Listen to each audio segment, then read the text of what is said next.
CNN, BBC, France, 24. I'm watching you all. I'm recording every lie. I'm archiving every distortion. I am Ibrahim Traore, and today I'm pulling off your masks. Yes, you heard correctly.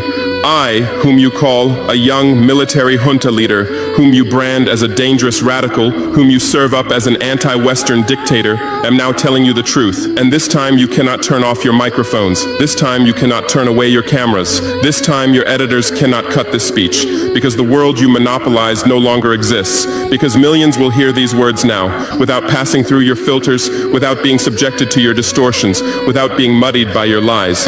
I am 34 years old. Every day of my life, I grew up with your lies. As a child, I would watch Africa on television. Always the same images. Children with flies, dry lands, weapons, death.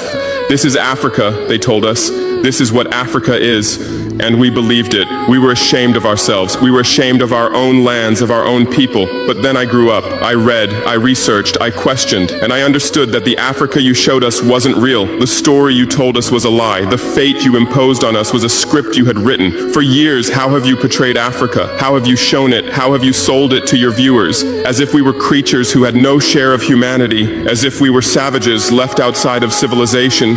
As if we were wretches waiting for you to save us. Every day, every hour, every minute, the same story plays on your screens. Hunger, war, disease, corruption, terror, chaos. These are the words that come to mind when Africa is mentioned.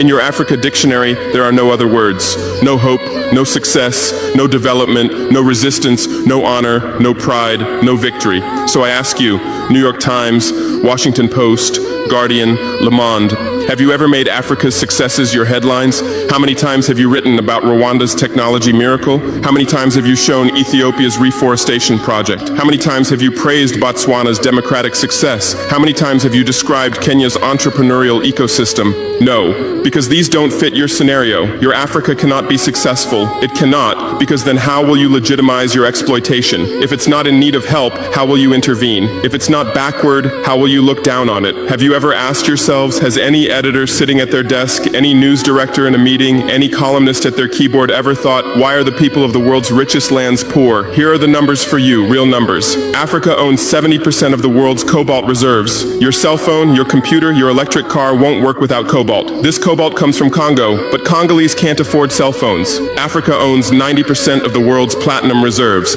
Catalytic converters, electronic devices, medical implants, they all need platinum. This platinum comes from South Africa, but South Africans are crushed by unemployment. Africa provides 30% of the world's gold production. Mali, Burkina Faso,